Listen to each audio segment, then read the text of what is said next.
Hi Vikings, Mr. Mac here. Just checking in with you. Wanted to go over some exponential functions and compare exponential versus linear functions. You guys are very well familiar with linear functions in the generic format, y equals mx plus b. And we've been working with exponential functions, and that generic form is y equals ab to the x. They're very similar, but they're also different. So if you remember, B stands for the y-intercept if we talk about linear functions, and then M stands for your slope. So that's your growth rate, okay? And here's an example of a graph. Let's say it could be the day, however many days, and the height of maybe say some tomatoes in the growth. And maybe that growth is constant, and you're able to, for every day, it grows a certain amount, and that stays the same. It's linear, so that's linear growth. Where an exponential function might represent something like the day and the COVID cases, like we've been hearing about, all this flattening the curve stuff, which is why we're doing the distance learning right now. But maybe it's day one, there's, I don't know, we could just say that's 5 cases of COVID, and on day 2, maybe it goes up to 10.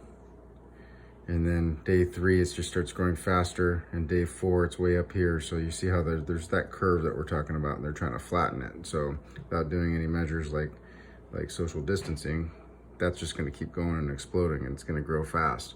So the growth is exponential. It could also be decaying, it could be decreasing, but in this case, this is positive growth. All right, so that's just a quick explanation between linear and exponential.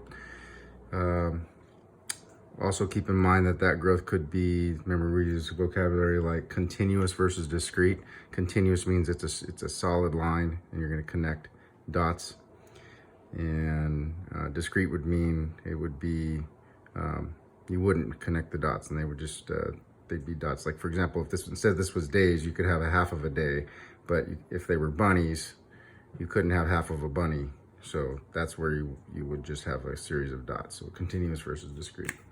Okay, I want to do a few examples with exponential and review a few things, and we'll go from there. So first problem we're going to do is we're going to be creating the equation of the exponential given 2 points, and those 2 points are 0, 2, and 1, 4. Now they could give you these dots a couple different ways. It could give you it in the form of a graph and put down 0, 2 right there, and then 1, 4 could be just given to you graphically like that, or it could also be given to you in the form of a table, and it might just say 0, 2, 1, 4. But in both cases, they're giving you those points. So there's 3 different ways they can give you 0, 2, 1, 4. Now remember, we're going to be working with y equals ab to the x. One of the things I like to remember, compare y equals mx plus b. The initial value for linear is second.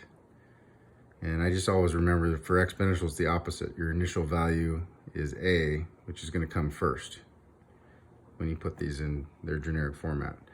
So that's a good way to remember it for me. And then your multiplier would be second on the exponential, and it comes first here. We're going to be adding the same thing, m, or your slope or your growth rate. Okay, we're going to use a division method. So we're going to pick the highest power x term between these 2 points, and our x term here, 1 is the highest, so I'm going to put that one first. So I'm going to rewrite it. So y is 4, and that equals ab to the first power. And then my other point, put my y value of 2 first, equals ab to the 0th power. I'm going to stack them on top of each other. I'm going to use this division method. So I'm going to divide b to the first power divided by b to the 0th power, and that's going to be 1 minus 0, which makes b to the first power. And then a divided by a is nothing, or it gives you 1, giant 1. And then 4 divided by 2 gives you 4 over 2, which is just 2. So b is equal to, remember, we don't really need to put the 1 there. I'm just showing you anything to the first power, you can just leave. It's assumed that you know that that's a 1. So our b value is 2. And then from there, we're just going to plug that in to say this one of these first two equations. So 4 is equal to a times b, which is 2. And then to find a by itself, I'll divide both sides by 2. So a ends up equaling 2 as well. So to put this, write this as an equation, we're going to get y is equal to a, which is 2, and then b, which is also 2. So 2 times 2 to the x power, or you could write it without those parentheses on the first one, 2 times 2 to the x power. And there's your equation of an exponential given those 2 points. Okay?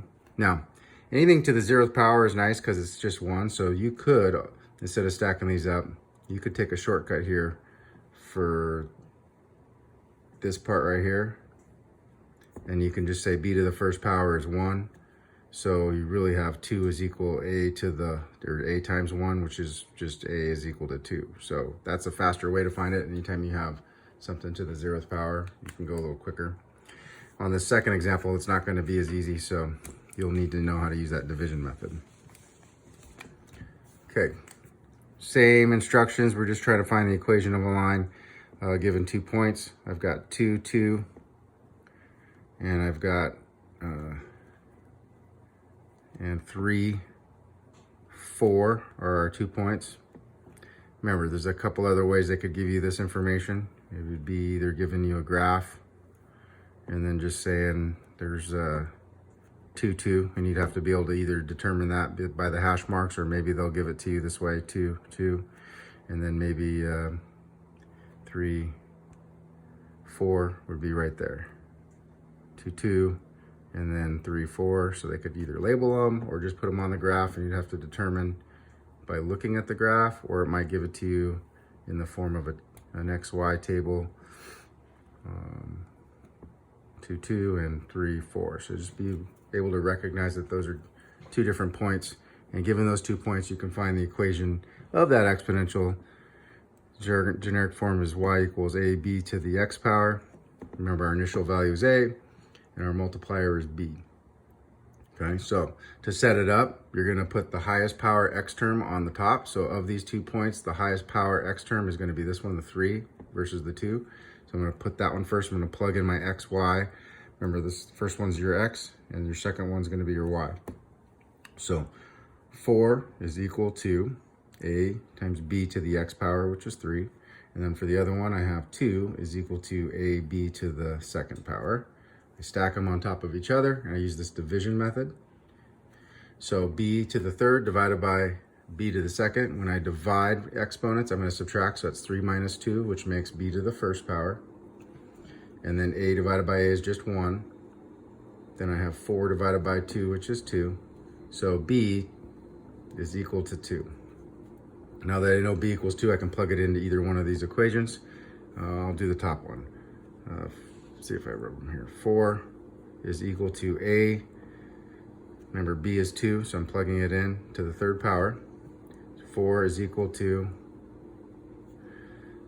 a. Remember, exponents first, so 2 to the third power is 2 times 2 times 2, which makes 8.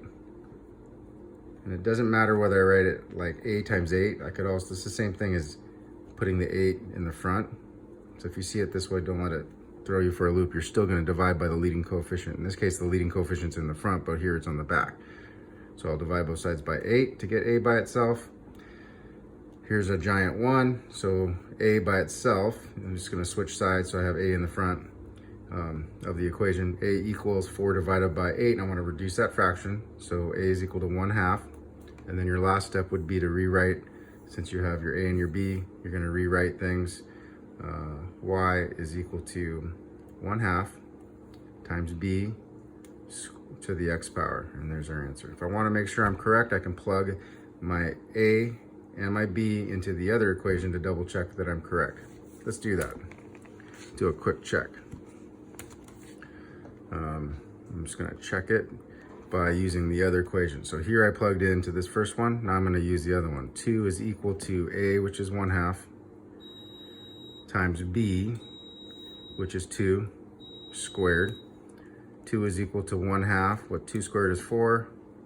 So 2 is equal to 1/2 times 4 is 2, so I get a good check. That way I know for sure that this is the correct answer.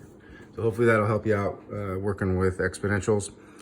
You can use they get a little more advanced where you might have to take, when you get higher powers here, you're gonna have to take